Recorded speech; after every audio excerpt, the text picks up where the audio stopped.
I am Ray, and here's how to actually pray. Does it feel like when you call upon God, He's just watching it go to voicemail? Ah, them again. Inbox is full. It's okay, we've all been there. But now you shall know how to get through to God, because there is a right way to pray, and many wrong ways.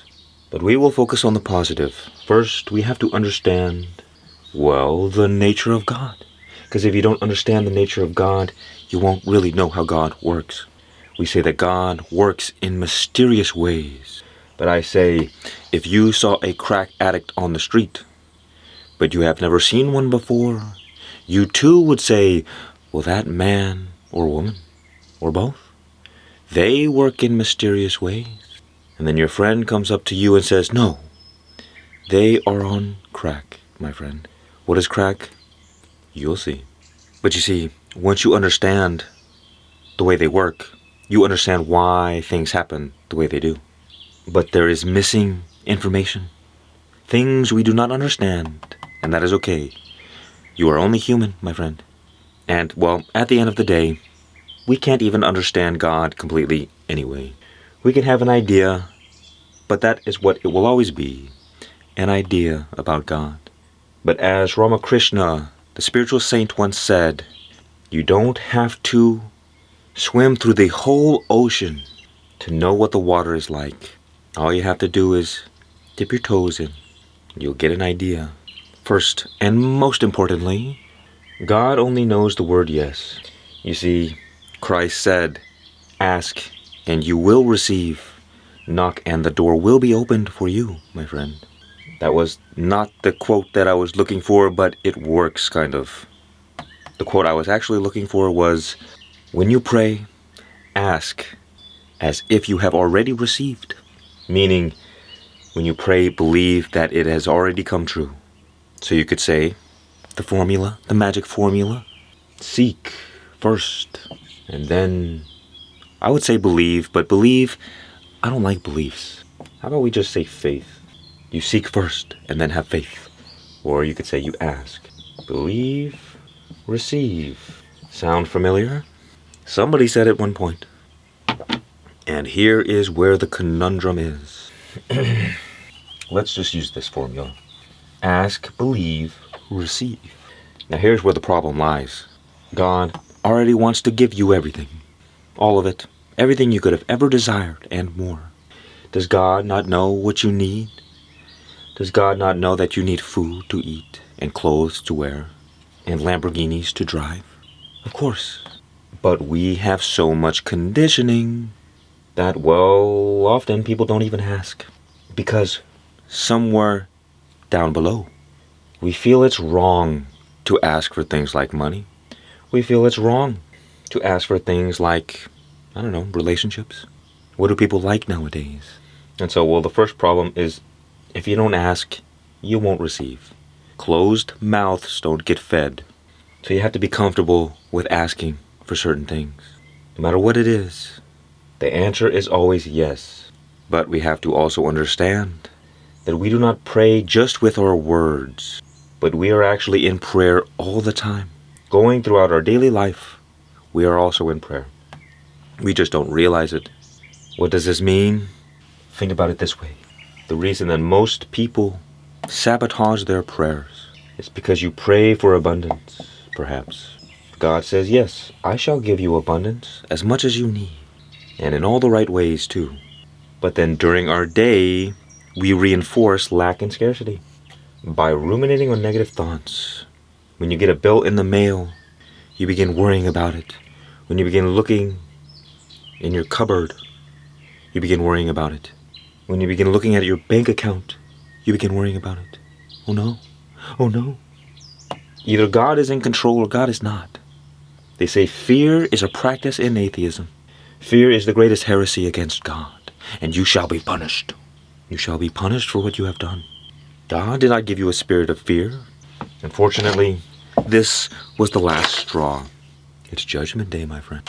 Okay, well, not yet, but maybe one of these days. Put the sword back in the wrong way. Very cool, huh? You see what happens? It's like when When Jesus called Peter to walk out on the water, in the beginning he was doing it. He was walking on the water. But then he started looking at the storms and the big waves, and it was scary. And he started to sink. And he cried out for God, for Jesus, to save him.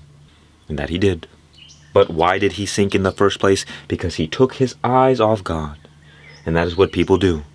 Those who look at the world do not see God. And those who look at God do not see the world. I promise you that. In other words, when your eyes are focused on God and you take your attention away from the world, there is no fear. Because what can you fear in the presence of God? There is no fear. Unless you are a demon or something like that. Have you sinned today? Again? It's okay. We've all been there. And we're all continuing to be there. You don't even have to be that good of a person for this to work. Because God says yes to all. That is the nature of God. Which, well, a word of caution, depending on how you pray, depends on whether or not what you receive will come with all kinds of unintended consequences. Because you can pray for bad things, and God will say yes, and you will get them. Because prayer, at the end of the day, is the same thing as manifestation. It's the same. We just have words to describe the same processes. So, the first thing we must do, step number 1, focus our attention on God in a one-pointed fashion. Seek first the kingdom of God, and everything else will be added on to you. Because so long as you are caught up in the worldliness of your life, you will not be able to help but continue getting pulled back into fear. Because when you live from your senses alone, you think reality is what you can see. So if you look around you and you see poverty, you say, this is the true nature of reality. It is not. Your eyes deceive you. That is why in the Bible it said, for those who have, more will be given, and those who have not, even what they have will be taken away. Because our creative power, how we create our reality, is determined by our focus, our mind. And so, a good mantra, I don't think that's the right word, but we'll run with it. A good phrase to live by is that we create more of what we focus on.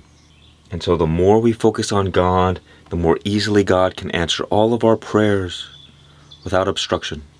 But the more we focus on the world, the more we focus on what we can perceive with our senses, the more we will continue creating more of just the same. So if you have poverty, all you see is poverty, you feel impoverished. You do not see abundance, so you do not feel abundance. You stay stuck in that negative reality. And it doesn't matter how much you pray for abundance. If during the day you continue to reinforce lack and scarcity, because what you are doing is you're betraying your words, you're betraying your prayers with your actions. You say you want one thing, and you go and do another. Hypocrite.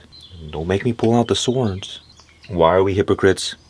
Because in one way we want God, and in another way we just want our worldly desires satisfied. So we're all mixed up inside. We don't know what we want. But what happens is that when you focus on God, you stop worrying about everything else. Worry not about what you will eat and how you shall be clothed, because it takes care of itself. Because life is already taking care of you. Every single moment of the day, you are God's little baby. And here you are wobbling through life, trying to figure it all out, falling on your face, trying to get back up, wobbling again. But God is not just going to pick you up, because you have to fall down and get back up in order for you to become strong. Cue the video from Lost. This moth's just about to emerge. It's in there right now, struggling. It's digging its way through the thick hide of the cocoon. Now, I could help it. Take my knife, gently widen the opening, and the moth would be free. But it would be too weak to survive. Struggle is nature's way of strengthening it. And now you understand why God just doesn't save you. Cue the video from Bruce Almighty. It's a wonderful thing. No matter how filthy something gets, you can always clean it right up. I just gave them all what they wanted. Yeah. But since when does anyone have a clue about what they want? Parting your soup is not a miracle, Bruce. It's a magic trick. A single mom who's working 2 jobs and still finds time to take her kid to soccer practice, that's a miracle. A teenager who says no to drugs and yes to an education, that's a miracle. People want me to do everything for them, when what they don't realize is they have the power. You want to see a miracle, son? Be the miracle. You have to learn to step into your own power, even if you are a baby. You see, and this is how I live my life, and it is a paradox. So, buckle up, hold on to your butts. On one level, I completely surrender to God. At the end of the day, I am completely happy just being. No worries in the world, no cares. Completely free. God, take care of it all. I'm done. Wonderful. And at the same time, I am stepping into my power as a conscious creator, a divine creator. So, I intentionally, like an engineer or like an artist, I'm shaping my reality to be as I want it to be, step by step, creating the life that I desire through mastering myself. Now, if I did not have the surrender aspect, it would be more dangerous because, well, you have the power to create good and evil. It's like we are becoming little baby gods. But, well, if you've ever started a new job, you're just not very good at it in the beginning. So you have to follow the boss. You gotta listen to the boss because they will guide you in the right direction. You see, the surrender part, you could say, is the belief or faith aspect. Because when you have faith, you stop worrying about the outcome. It's like how they always say, well, when you order something from Amazon, you trust that it's on the way. You don't have to keep worrying about it. Oh, is it on the way? Is it on the way? You keep checking the map thingy. Or when you ask for a meal at a restaurant, you have trust and faith that it is on its way, even if it takes a long time. But what we often do is that we ask God for something. You order something on Amazon, and because you get impatient, and because you look around you, you live from your senses, you say, where is my package? I want it now. You should have got Amazon Prime. And so what do? We cancel the order by ruminating on fear, by allowing the lack and scarcity in, by entertaining negativity. And so that delays our blessings even further. And then we go, okay, well, let me do it again. 1 click, buy. And then, well, it takes a little bit long. And so we say, this happened again. Cancel. You never receive. You're just in the process of buying and canceling, buying and canceling. Stop it. The reason that God delays our blessings is to strengthen our faith. Because without strong faith, you won't sustain the journey, my friend. You won't last long enough to receive. In other words, you'll keep getting pulled back into the chaos of the world. You'll keep getting distracted by your senses, and therefore you will start drowning. So keep your eyes focused on God. It doesn't matter what you do in this life. It doesn't matter if you are stuck in addictions, you're an evil sinner, wicked. Give it all to God. All your good deeds, all your bad deeds. You see, one common pitfall people often fall into is that when they do something they believe is wrong, they begin ruminating on shame and guilt. They begin praying to God. God, please forgive me. Please, please. God has already forgiven you for everything from the very beginning. You do not need to ask for forgiveness. You need to forgive yourself. We think that prayer is for God. Prayer is for you. People often think that God is like a tyrant or a dictator. Do what I say or you shall be punished. But God wants you to do what God says because, well, God knows everything.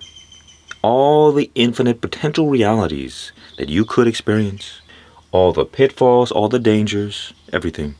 And here we are from our limited perspective, thinking we know it all. We know nothing, which is why surrender is so important. And that is why pride is the cardinal sin, because it makes you all huffed and puffed. It makes you think like you know it all. We shall either fall to our knees in surrender, or we shall fall to our knees in pride. But in the end, all shall kneel. You see, when you make a mistake, do not continue to place burdens upon yourself of shame, of guilt, and fear. But look toward God, and you will see the truth. But if you look toward the world, you cannot be looking at God at the same time. What does this mean? It means that you will not see the guidance that God is trying to give you. Through your mistakes, through your problems, through your addictions, it doesn't matter. So when you ask God to save you or to help you, God will cause you to help yourself. God can hold your hand along the way. But eventually the training wheels have to come off, my friend. You have to step into your own power. And the problem is that when we're so caught up in the psychological drama of it all, when we're so caught up in negative feelings and emotions, we lack clarity. And when we lack clarity, we cannot hear the message that God is speaking to us. God is speaking to us all the time. But do you have ears to hear, my friend? Where are your ears? Check them. Do you still have them? Okay, good. You see, over time, I changed the way I prayed. You can say even a bit contradictory to this formula. Instead, you could say, I changed the way I asked. Instead of asking as like, oh, can I have this? Or can I have that? Or can you do this? I say, thank you for already doing it. Because I know that God already says yes to everything. And along the journey, you will realize that it makes more sense to say thank you. You stop asking for things in the normal way, but you start asking for things by saying thank you. Thank you for have already doing this. Thank you for have already helping me. Thank you for taking away this affliction. Thank you for healing my body. Thank you for protecting my family. No matter what it is, you express gratitude for it to have already been done. And you see, to really back your words, it requires faith. Because when you say thank you for it having been already done, you forget about it. Because you don't need to keep entertaining the issue. Now, that doesn't stop me from repeating it over and over again. But what happens is that during your day, you're not worrying about it anymore. Think about the difference between asking in the normal way and asking with thank you. If I order on Amazon, I want this. But then I look around and I'm waiting and I'm waiting and I'm waiting and I don't see it. Then the fear and the worry comes into play. But the moment you click buy, it's already done. It has already been received. There's just a tiny time delay. You see, asking and receiving are two parts of the same one thing. They cannot be separated. We just believe that they are. And faith or belief is what bridges those two things together. But as you progress, as you get better and better at praying, as your faith increases, asking and receiving happen at the same time. Because faith allows you to ignore your circumstances. It allows you to ignore your senses of what you believe is true. Because at the end of the day, your external circumstances don't matter at all. But when you have taken your eyes off God, it is the only thing that matters. You're too caught looking at the storm of life and not looking at the safety boat. Here you are, in between two great gravitational forces, like two big planets, and both are pulling you in their direction. The gravity is pulling you toward the world, and the gravity of God is pulling you toward God. But there is a choice. Where do you decide to focus your attention? That is all. Whether you get pulled into the world or get pulled into God is simply where you allow your focus to go. The more you get pulled into God, the more the illusion of the world will not affect you. What does this mean? Now hold on to your butts again. Because, well, you may not be ready for this information. There are no such thing as people. There is only God. So there is no person that does you wrong. There is only God working through that person to reveal something about yourself. Everybody in our life is a mirror reflection of us, of each other. There is no negative experiences. There is no negative circumstances. There is only God. And what happens the more you focus toward God is that everything that appears negative on the surface actually becomes positive. Why is this? It's because the universe, it's because life is perfectly balanced between negativity and positivity. Because these, in truth, are two opposites of the same one thing. So they have to be balanced because they're equal in value, just opposite in degree. So it's not about what you think is true. It's about what you choose to focus on. If your eyes are focused toward God, it is always focused on what is good. The moment you turn your attention away from the world and toward God, you can begin seeing how every negative situation in your life is being used for your highest spiritual growth. But when you're so caught up in the world, you cannot see that. You cannot see how there is any positivity in the suffering that you go through, in the negative experiences. The more you turn toward God, the more you see that life is perfect. We're already in heaven. But when you're looking at the world, what do you see? Just watch the news. Or don't, actually. Tune into God news. And so what will happen on this journey is that, well, we have been conditioned to look at the world. It's nothing more than a habit. We habitually focus on certain things. So the more we have been focusing on the world, the more we get caught in it. And all that has to happen, break the habit of focusing on this and build the habit of focusing on that. This is not about being moral. It's not about being virtuous. It's not about doing the right thing. All it is about building the habit of turning your attention toward God. In every situation that you go through, bring God with you, good or bad, rain or sunshine. All it is remembering, simply thinking about God all the time. And what will allow you to do this is that every time you get pulled into the world, every time you get triggered, instead of ruminating on it forever, you take a step back and you think about God. And maybe not right then, but soon the answers will be revealed to you because God will provide clarity. But when you're looking at the world, you're caught in your emotions. You're caught in your thoughts. And so more and more you begin to understand why things happen the way they do, especially the negative things. And it's not that you're just trying to focus on positivity. It's not that you're trying to kind of be this false positive person. I only focus on what is good. I only focus on what is positive. It's you can't help it. This becomes your natural state of being because you begin understanding the way that God works. And think about it practically. If you just met somebody, you don't know who they are. And the deeper you build that relationship, the more everything makes sense. And at the end of the day, you may just throw your hands up and say, I don't care. I don't need to know. I don't need to know how all this works. I am fine being here. I am fine being free. It's just that me as an intellectual person, I enjoy figuring out the way that things work. But that might not be the same for you. All it is simply changing your attention to focus toward God, and that relationship will be built naturally. It's also why, well, atheists have such a hard time believing in God. Why is that? Well, first of all, they don't believe in God. So why would they ever develop a relationship? And so it is precisely because they don't try that no evidence is revealed to them. And if you see a lot of atheists, they have a bit of arrogance and pride that prevents them from connecting to God, which is why humility is the cardinal virtue.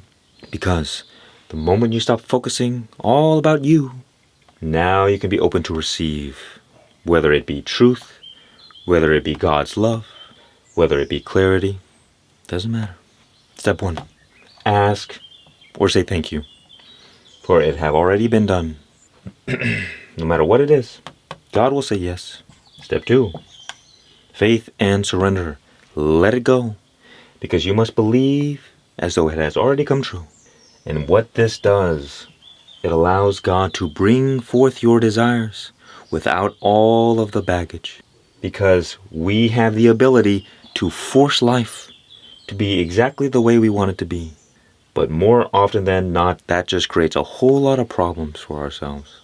God already knows everything that you need and desire better than even you. So allow God to bring forth your desires in divine timing. And that doesn't always look like how you think it will. That is why we surrender. We let go of our expectations, and we let go of our desire to need it now. And the thing is, when you're focused on God, many of your desires, they don't have the same strong pull over you anymore, because you have broken the habit of being caught in the world. You have built the habit of focusing toward God. Step 3, focus on God. Because the more you get caught focusing on the world, the more you'll get stressed out and annoyed and frustrated that your desires are not being satisfied, that your prayers are not being answered. But the more you focus on God, the more you see how the process unfolds. You see how God works. And it is often because of that mystery, because of that unknown, that gets us to return to a state of fear, of lack and scarcity. But the more you know, the easier it is to just let go. Because you already know that whatever you've asked for is on the way. But sometimes you have to be built into the person who can receive what you have asked for. And that doesn't always come in a nice, pretty little package. And if we're so caught up in the world, we'll take things personally. And so when we're struggling, when God is trying to shape us into the greatest version of ourselves, we'll get resentful. We'll get annoyed and frustrated. Why are you doing this to me, God? Why? Instead of just trusting and having faith that, oh, wait a minute, God is always in control. If this is happening to me right now, it must mean there is a reason for it. And in the beginning, you may need faith for that kind of thing. But as you go along your journey, you'll see that that is just the way it is. That every single thing you go through in this life, good and bad, is exactly what you need for your highest spiritual growth. The question is, how much will life pull you along kicking and screaming? How much will you resist these experiences? Because you are like a statue within a marble block. But the marble on the outside and the statue are one and the same. And God, as the divine artist, has to chip away the pieces of you that do not serve you anymore. And we do not like having pieces of ourselves chipped away. And so you either get to focus on the parts of yourself that are being chipped away, or you get to focus on the work of art being revealed. You get to focus on what is bad, or you get to focus on what is good. If you fall off your horse, you get to focus on the pain and wallow in your suffering, or you just get back on and keep going. Sometimes the dead wood has to burn off, but that burning is suffering. And so you will either use your suffering, that fire, as purification, or you will use that suffering to just suffer. The choice is yours. I am Ray. Visit my cool store.